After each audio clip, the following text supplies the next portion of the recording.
तो ये डेट है 1829 की, जब हर एक हिंदू अपने घर में अपने 2 बच्चों का नाम राम और श्याम रखा करते थे और हर एक क्रिश्चियन इंसान अपने बच्चों का नाम जॉन रखा करते थे।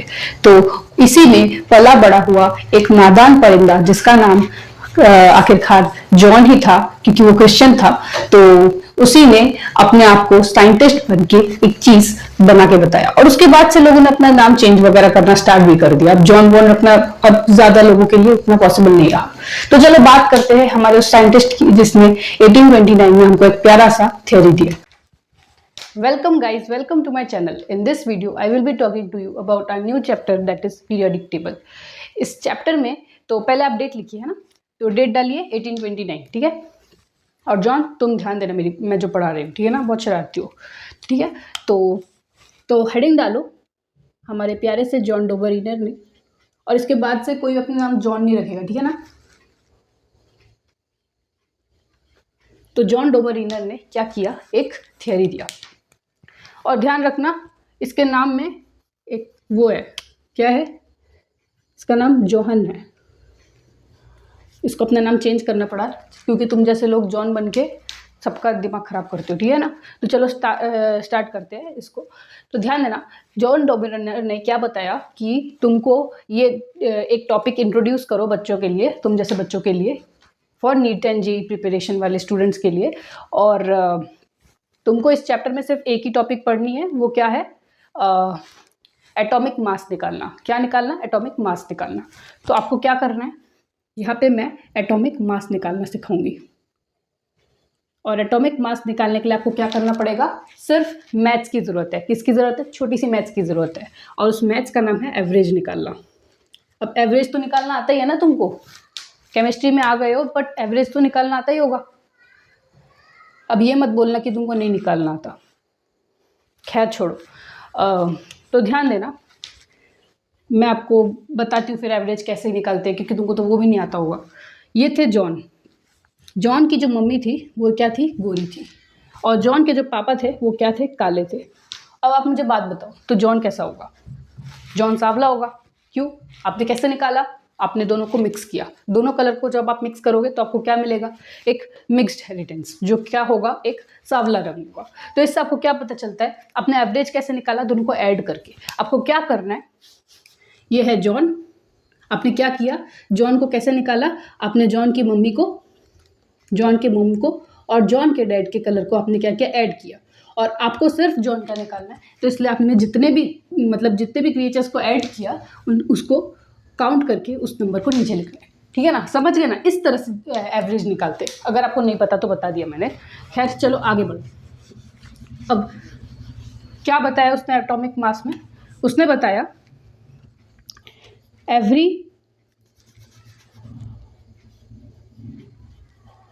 atomic mass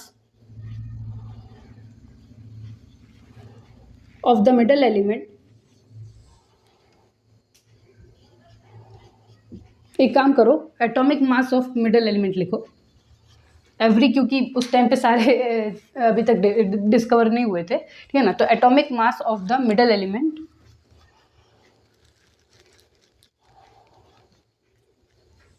of each triad क्या है, मैंने क्या बोला, एवरेज है, is the half way between the sum of the other two element, ठीक है ना। अच्छा ध्यान देना, मैं कुछ एग्जांपल्स बोलूँगी, उनको आप नोट डाउन कर लेना। तो इसके कुछ एग्जांपल्स जो इन्होंने दिए वो क्या थे, फॉर एग्जांपल जो थे, हम देखो इतने आपको पढ़ना है तो अच्छे से शिद्दत से पढ़ ही लो, क्योंकि इतना सा तो आपको पढ़ना है। अभी 1829 का ज़माना है ना, तो आपको बस इतना सा पढ़ना है, नीट में चले जाना है, आगे फिर न्यू चैप्टर में बढ़ जाना है। तो क्या है, LiKNa।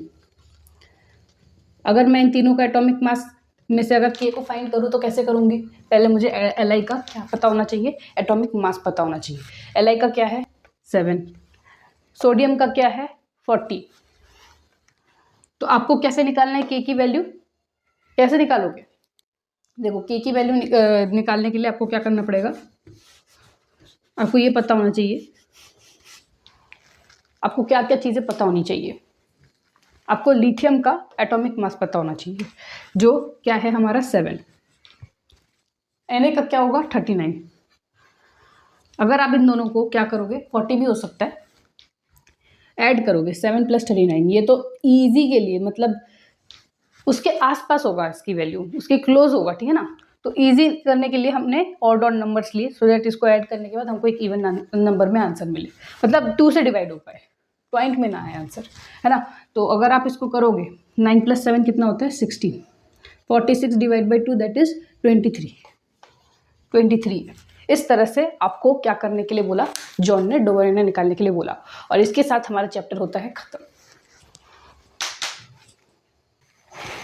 1864 ये वो ज़माना था जब इंग्लैंड या अंग्रेज़ों को इंग्लिश नहीं आती थी, और इस ज़माने में कौन पैदा हुआ, एक बाबा। इस बाबा ने यहाँ के लोगों को बताया कि क्योंकि हम 1864 को पैदा हुए और ये जो दुनिया है, ये जो धरती है, ये पूरी तरह से नई है हमारे लिए, तो हम इसका नाम रखेंगे न्यू लैंड। क्या रखेंगे, न्यू लैंड। और इस बाबा का नाम तब से पड़ गया न्यूलैंड बाबा। तो हम बात करने जा रहे हैं हमारे एक नए बाबा की ओर, तो उसका नाम है न्यूलैंड बाबा। तो दोस्तों हमने जॉन के बारे में तो पता कर ही लिया, अब हम बात करेंगे जॉन को रिप्लेस करने वाला नया बाबा, जिसका नाम है न्यूलैंड बाबा।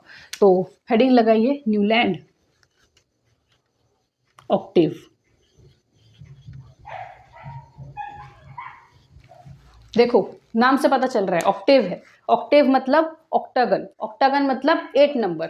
ऑक्टा से आप 8 नंबर याद तो कर ही लेते हो, डेका से आप 10 नंबर याद रखते हो, है ना, हर एक का एक एक सिग्नेचर होता है ना। तो ऑक्टा से आपको 8 नंबर याद आता है। तो इसमें क्या बोलता है न्यूलैंड, न्यूलैंड बोलता है कि जब आप एलिमेंट्स को अरेंज करोगे ना, ई क्यों लिख रही हुई, तो इलेक्ट्रॉन का सिंबल है। तो अगर आप जब एलिमेंट्स को अरेंज करते हो ना, मान लो ऐसे ऐसे करके, तो मैं 8 बनाती हूँ, 1 2 3 4 5 6 7 8, चलो एक्यूरेट था। तो अगर मैं 8 एलिमेंट्स को अरेंज करती हूँ इस तरह से, और नीचे भी अगर मैं 8 एलिमेंट्स को इस तरह से अरेंज करती हूँ, तो हर एक 8वां एलिमेंट की जो प्रॉपर्टी होगी, उसकी प्रॉपर्टी पहले एलिमेंट की क्या होगी, सिमिलर होगी। तो every 8th element has the similar property as that of first element, ठीक है ना। 8th एलिमेंट से स्टार्ट करना, और 8th एलिमेंट की प्रॉपर्टीज आपको फर्स्ट एलिमेंट के बराबर दिखेगी। तो चलो मैं आपको इसको मतलब रब करके बताती हूँ। तो पहले आप क्या करोगे, एलिमेंट्स को अरेंज करोगे on the basis of what, अभी जो ट्रेंड चल रहा है हमारा, एटॉमिक मास, एटॉमिक वेट, है ना। तो ट्रेंडिंग में क्या चल रहा है, ये भी लिखो भाई, एटॉमिक वेट, ठीक है ना। चलो, और लोगों के दिमाग में बस यही चल रहा है कि एटॉमिक वेट पे ही ध्यान देंगे, ठीक है ना। तो if we arrange elements in increasing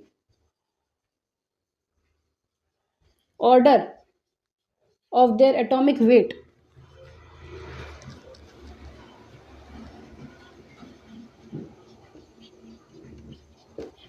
एक मिनट मैं पेन को चेंज करती हूँ, then every 8th element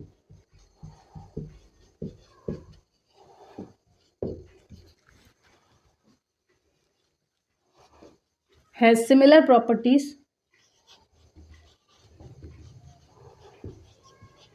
ये भी काम नहीं कर रहा,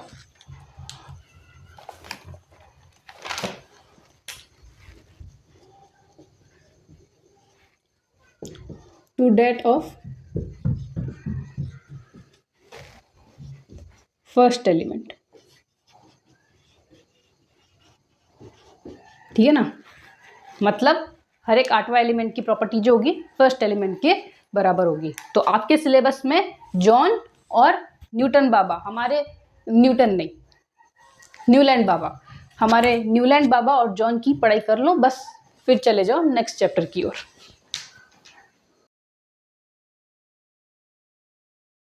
तो ये ज़माना था 1862 का। भले ही मैं 1864 में आके पहुंच गई, पर इस ज़माने में कुछ खास हुआ था। क्यों? क्योंकि इस ज़माने में एक लड़का पैदा हुआ था जिसका नाम था लोथर मेयर। और इस लड़के में जो खास चीज़ थी वो ये थी कि वो चाहता था कि वो अपने नाम से ही अपना नाम रोशन कर बैठे। चौंक गए ना? पर सच्चाई यही थी, वो अपने नाम से ही अपना नाम रोशन करना चाहता था। तो चलो समझते हैं तो वो कैसे। तो हेडिंग डालिए फिर, डेट लिख के 1862 है ना। लोथर मेयर, इसके नाम की शुरुआत कहाँ से हो रही है? एल से हो रही है। तो इसने सोचा कि मैं अपने एल नाम से ही एल नाम का एक ग्राफ बना दूँ। आपको भी पता है एक्स और वाई एक्सिस बिल्कुल एल टाइप का ही होता है, एल शेप का, इसलिए मैंने बताया। तो चलो ध्यान दो, उसने बताया कि अभी जो ट्रेंड में चल रहा है हमारा क्या, atomic mass, sorry weight, mass weight एक ही चीज़ है, हाँ। और यहाँ पे एटॉमिक वॉल्यूम। ओके, तो उसने, अब लोथर के बारे में मैंने ज़्यादा बात क्यों नहीं की, मैं न्यूलैंड बाबा की आगे क्यों बढ़ गई, ये भी आपके दिमाग में क्वेश्चन आया होगा। देखो लोथर मेयर ना पढ़ने में उतना अच्छा था नहीं, तो उसने सिर्फ फिजिक्स में भी थोड़ा बहुत, वो भी एसएचएम टाइप ऑफ चैप्टर्स पढ़े होंगे।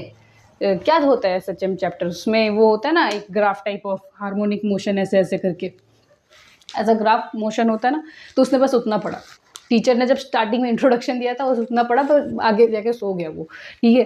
तो उसने क्या बोला कि उसने भी ऐसा ही कुछ ग्राफ पढ़ा था, तो ऐसा ग्राफ पढ़ने के बाद उसने बस इतनी बात बताई, जितनी उसने पढ़ी अपने ज्ञान के हिसाब से उसने बताई कि ये जो ये आप देखते हो ना ग्राफ में, इसको क्रेस्ट बोलते हैं। मैं आपको यहीं पे बताती हूँ, क्रेस्ट, ये था ट्रफ, ये चीज़ तो आपने भी फिजिक्स में पढ़ी है। और जो चीज़ ऊपर की तरफ जाता है वो क्या करता है, असेंडिंग, और जो नीचे की तरफ आता है वो डिसेंडिंग, ये भी आपने पढ़ा है। ये पार्ट क्या हो जाएगा, डिसेंडिंग, नीचे की तरफ जा रहा है। और चौथा ये अपर, ऊपर की तरफ जा रहा है, मतलब ये असेंडिंग। लेकिन एक मिनट, ये क्या हुआ, चौंक गए बॉस? ध्यान दो, ये चमकती हुई चीज़ जो आपके सामने निकल के आई, इसके पीछे का राज साइड में नहीं, मेरे ट्रिक में है। तो ध्यान दो इस ट्रिक को। ये ट्रिक तब की बात है जब लोथर मेयर ने डिस्कवरी तो कर ली, पर अब उसको रिप्रेजेंट करना है लोगों के सामने, दुनिया के सामने, तो सबसे पहले वो स्टेज में आया। और उसको पता है कि किसी भी चीज़ को स्टार्ट करने से पहले, या फिर किसी भी कन्वर्जेशन को स्टार्ट करने से पहले हमको क्या करना पड़ता है, हमको हेलो बोलना पड़ता है। क्या बोलना पड़ता है, hello. Hello, may I help you, मतलब हमने कुछ पूछा है ना, तो उसने क्या बोला, आस्क हेलो फर्स्ट, है ना। दूसरी बात, उसने ये बात बताई कि वो इतना गरीब था लोथर मेयर, उसको पढ़ने के लिए ज़्यादा चीज़ें नहीं थी, तो उसने ये जो लाइन बनाई ना, ये उसने काले डाल की जो वो होते हैं ना, काले काले कलर के डाल होते थे, और पहले हमको ऐसे एक्सपेरिमेंट करने के लिए देते थे, मतलब कुछ एक चित्र बनाओ और उस चित्र को तुम ऊपर से डाल जो तुम्हारे किचन में होता था उनको चिपकाओ फेविकॉल से, है ना। तो उसने भी काले डालों को क्या किया, चिपका चिपका के उसने इस तरह से ग्राफ बनाया। तो उसने बोला कि ये ग्राफ भी थोड़ा स्पेशल है क्योंकि मैंने काले डाल से बनाया है। तो आप क्या लिखना, काली डाल, ठीक है ना। काले डाल का क्या, लाइन, ठीक है ना। तीसरी बात, टी फॉर ट्रांजिशन और टी फॉर ट्रफ, ये तो आपको याद रहेगा। ओके, अच्छा मैंने यहाँ पे ये काली क्यों लिखा, अब इसके पीछे का कारण, काली और क्रेस्ट, C+KALI, तो इससे हमको काली मिल जाता है, तो इसलिए मैंने ये चीज़ लिखा। यहाँ पे आप काली लिखो, पर यहाँ पे लिखो क्रेस्ट इज एल्कली, एल्कली, और क्यों, क्योंकि ये काली और ये C को मैंने लिया है। ओके, आगे बात करते हैं। Ask hello, A for ascending, H for halogens, hello for halogens. Okay, और यहाँ पे लास्ट में हमारा ये ट्रांजिशन का तो मैंने बता ही दिया। अच्छा, डिसेंडिंग की बात करें, डाल, D फॉर डाल, डाल मतलब ये, इसको हम डाल ऐसे भी लिख सकते हैं, जो कि D से स्टार्ट हो रहा है। ओके, और यहाँ पे लाइन लिखा हुआ है, ये भी लाइन दिख रहा है आपको, ठीक है ना। तो चलो आप इसको अच्छे से नोट डाउन करो। कहते हैं ना कि पागलों में एक या दो समझदार इंसान आ ही जाता है, जन्म ले ही लेता है। ठीक उसी प्रकार इस सदी का सबसे ज्यादा क्रांतिकारी इंसान कौन था? मेंडेलीव। तो ये मेंडेलीव इतना ज्यादा अक्लमंद था, इन पागलों की बात को छोड़ के उसने क्या किया? चेस खेलना स्टार्ट किया। क्या किया? चेस खेलना स्टार्ट किया। और चेस खेलते वक्त उसने गोटियों को अरेंज किया। ओके, जब उसने गोटियों को अरेंज किया तब उसको 2-3 गोटियां नहीं मिली, पर उसने हार नहीं मानी। उसने फिर भी बोला कि इन गोटियों का नाम मैं अभी उसको एक का एल्यूमिनियम एक का सिलिकॉन रखता हूँ, और बाद में मेरे आगे की जनरेशन क्या करेगी? उसको फाइंड आउट करेगी। तो चलो हेडिंग लगाओ। सबसे पहले मेंडेलीव,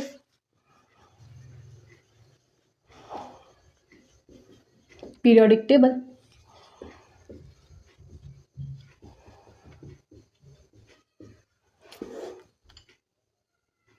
इस अकलमंद इंसान ने क्या किया? 1869 में हुआ था ये कांड। उसने क्या किया? उसने जब चेस खेला चेस बोर्ड में, उसने क्या देखा? इसमें रोज भी है, कॉलम्स भी है। उसको क्या दिखे? रोज भी दिखे, कॉलम्स भी दिखे। तो उसने क्या बोला कि देयर आर हाउ मेनी रोज? 9 की 18, 9 क्या 9 कॉलम्स है इसमें, वर्टिकल में 9 वर्टिकल कॉलम्स। अच्छा, और कितने रोज है? 7। अभी तक वो चीज चेंज नहीं हुआ, अभी भी आप पढ़ ही रहे हो।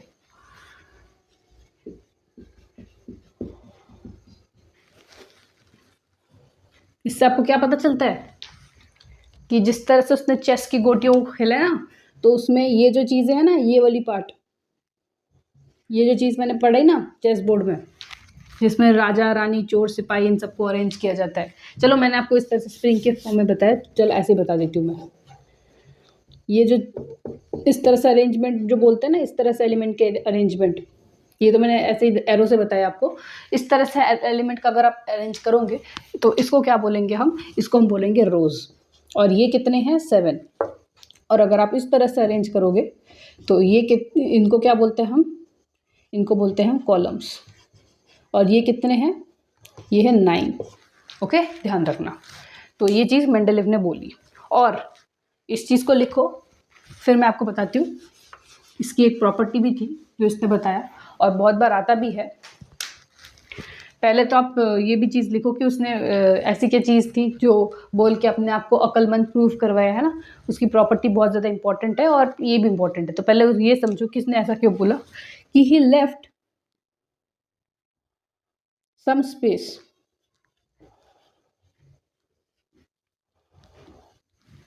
अंडर, किसके अंडर? एल्यूमिनियम और सिलिकॉन के अंडर। सिलिकॉन के अंदर मतलब सिलिकॉन ने डोमिनेट नहीं किया, सिलिकॉन के नीचे। हाँ, तो एल्यूमिनियम और सिलिकॉन के नीचे का जो स्पेस था उसको उसने छोड़ दिया। उसने बोला कि इसकी गोटी मुझे अभी मिल नहीं रही है, पर मेरा समय तो यहीं पे ही ठहरा था। मैं तुमको बताऊं क्या क्या मेरे साथ क्या हुआ। तो क्या हुआ? उसने बोला कि आगे अगर किसी ने डिस्कवरी कर दी तो चलेगा, पर मैं हार नहीं मानूंगा। मैं इनका नाम रख देता हूँ, अभी अभी के लिए मैं इसका नाम रख देता हूँ, एक का एल्यूमिनियम और एक का सिलिकॉन। और ऐसा हुआ भी। एंड देन ही नेम्ड दो स्पेसिस एज, एक का एल्यूमिनियम एंड एक का सिलिकॉन रिस्पेक्टिवली। हाँ, जब उसने ये काम किया फिर ऐसा सच में हमको दिखा। क्या दिखा? कि सच में वहां पे गोटियों की कमी थी। ये मॉडर्न पीरियोडिक टेबल में दिख गया था। पर चलो बाढ़ में जाए अभी मॉडर्न, अभी तो भाई 1869 का टाइम है। तो मैं बताती हूँ क्या चीज़ दिखा उनको। एल्यूमिनियम और गैलियम, मतलब कि एल्यूमिनियम के नीचे बाद में गैलियम दिख गया, और सिलिकॉन के नीचे क्या दिख गया उनको? सिलिकॉन के नीचे इनको दिख गया जर्मेनियम। अब ये कैसे याद करोगे आप? देखो मेरे पास एक ट्रिक है। हाँ, ट्रिक को लिखो। GAAL मतलब गाल, अरे चीक्स।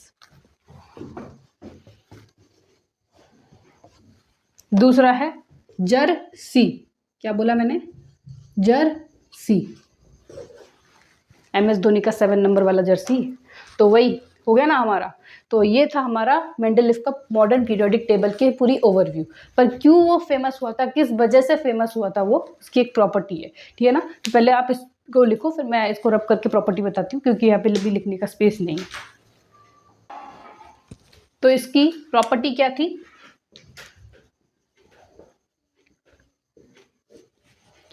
बहुत सिंपल है यार। अभी आपको पता है एक पर्टिकुलर एलिमेंट की प्रॉपर्टी होती है, और प्रॉपर्टी कितने पार्ट्स में होती है, एक होती है फिजिकल पार्ट, एक होती है केमिकल पार्ट। और अभी क्या चल रहा है, एटॉमिक वेट का ट्रेंड चल रहा है। तो उसने बस इतनी सी बात कही कि जो फिजिकल और जो केमिकल प्रॉपर्टीज है किसी भी एलिमेंट का, वो किसके फंक्शन में है, वो एटॉमिक वेट के फंक्शन में है। बस इतनी सी बात की, ठीक है ना। किसके फंक्शन में है, पीरियोडिक फंक्शन किस में है, एटॉमिक वेट के पीरियोडिक फंक्शन में है, ठीक है ना। तो इस चीज को लिखो, the physical and chemical properties of an element are the periodic function